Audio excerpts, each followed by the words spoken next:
realizing we haven't, and how much responsibility we have. I mean, to think that this just came so technically before us, compelling us to be responsible finally.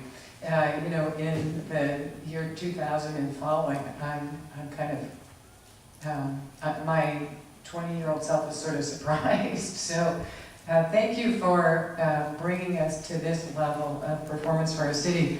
I'm also glad to have Councilmember Eder's question about liability, because I think it's really important as we present to our public the status of our sewer lines getting a B- C+ grade there over 50 years old, where we have to realize that we really are an old and aging system, that homeowners as well have to be watchful of their part of our system.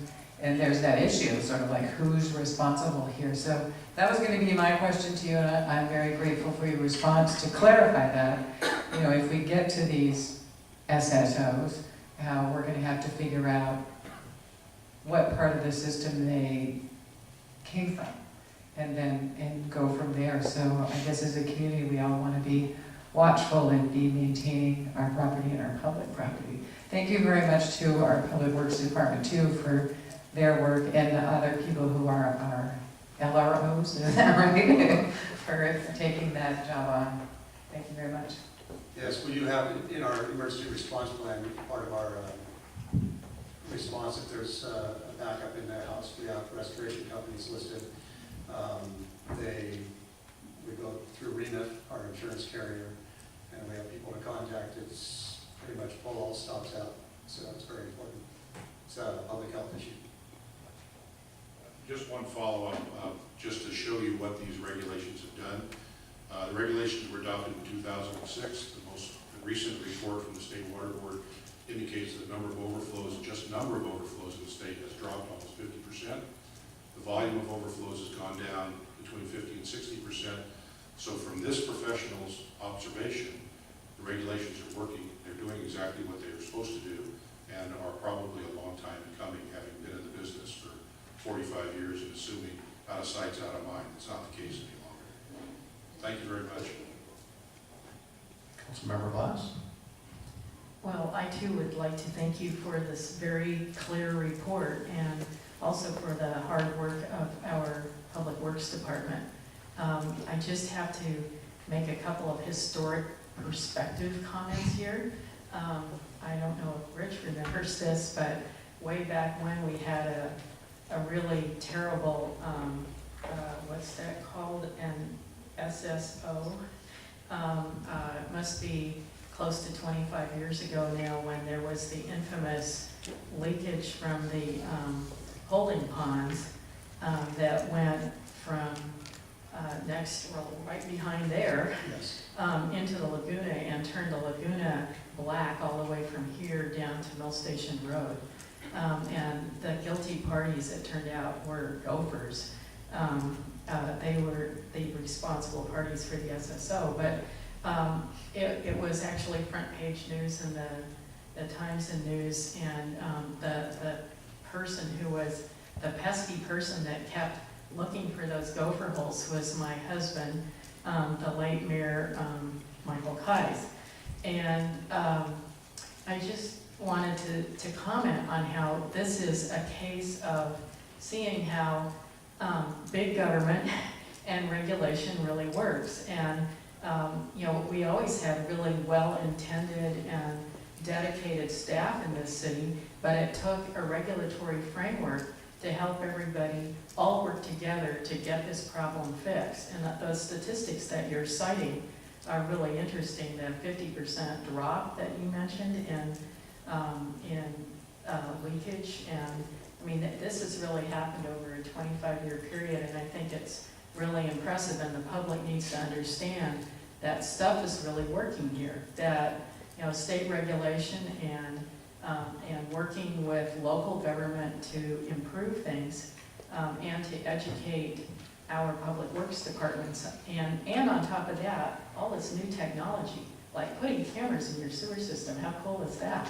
I just want to congratulate you on getting the job done, and also to say to my fellow council members that we're gonna have to be thinking about the long-term financial impacts of planning for maintaining this sewer system and implementing this SSMP financially, because it's not just a document. We have to think about how we're gonna fund improving or maintaining the system and implementing this plan. So thank you. I have a couple of questions to finish up the questions. The it stated that the OES is now the primary contact. Is that the county OES? That's the state. We used to have to call them and County Environmental Health, Regional Water Board, and Fish and Game, and now we just make one call. There's a lot going on when these things happen, and usually I'm the one, of course they always happen at night, maybe when it's raining too, and I'm the one sitting in the truck talking to people on the phone and Right. filling out report forms, and it's ever evolving. You know, the crew's out there working on things, trying to clear the blockage or whatever's happening, trying to clean up things, mitigate the impact, but it's a team effort. I mean, we might have police out there for traffic control, fire department helping us, stop it from going into the storm drains. So it's something that really is an emergency, needs to be taken care of when it happens. Okay. And this is on a 5-year calendar. This is the first revision of our document, correct? The first 5-year revision. The first, okay. And at $25,000 for this revision, that's $5,000 a year. Is that into perpetuity? Or once we get this under control, are we in 15, 20 years, is it getting any easier? Well, I'll start answering that. The original SSMP was done by our engineering director, Sue Kelly, in-house, and it was sufficient for the time. As Mr. Causey said, things are changing ever quickly in this industry, and with the regulations we're seeing, we've had this emergency response plan done by a consultant maybe about 5 or 6 years ago. It's been revised twice already, just because the regulations are changing. So, we do have a professional that has done our SSMP now. No reflection on our in-house one, but this is much more comprehensive, meets all the requirements of the state, and so we have a lot more to work with for the next one. I don't know if Mr. Causey has anything to add to that.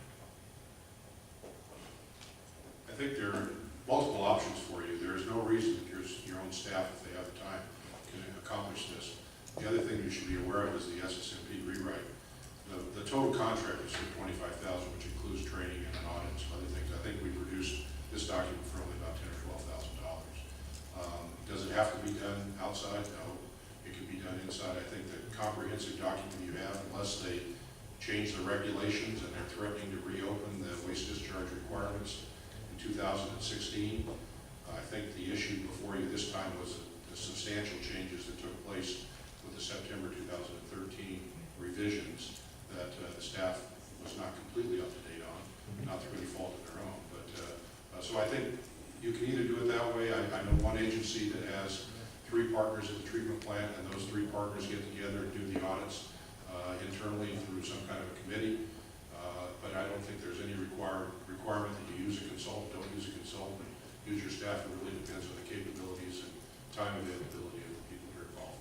Well, that makes sense. In our case, we are a small city, and the regulations and the compliance with the state law is complex enough that I personally feel like this was the best option for our small city and our busy staff at this point.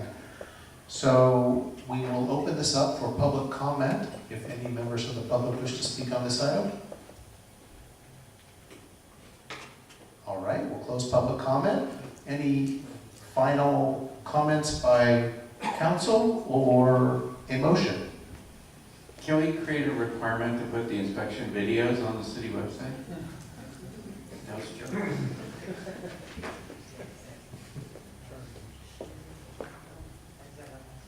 Please. Just to share a personal homeowner story, because I'm thinking that it's important for our public to be aware of the homeowner responsibility. My property was subject to a smoke test like Rich was mentioning, and my garage and the house above filled up with smoke, and we learned that the house behind us had a sewer line that ran under our house, which we never knew, you know, and then there it was leaking. So I'm reminded of that comment that this is an old town. I think Sue Kelly told me this years ago. It's kind of like, you know, when you have an old house and you remodel something, something else goes wrong and then it needs to be fixed. That was a discovery for our neighborhood, that we had many circumstances like that up and down the block, and a lot of us had to deal with them, and we've been continuing to deal with our lateral problems over many years. So I'm hopeful that our homeowners are going to be watchful of their circumstances, and we'll put a whole system together that's protective of our waterways.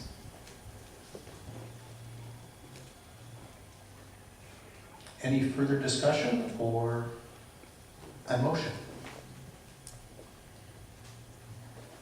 I'll make a motion to accept and certify the SSMP Sanitary Sewer Management Plan dated March 17, 2015, and adopt the resolution amending the SSMP.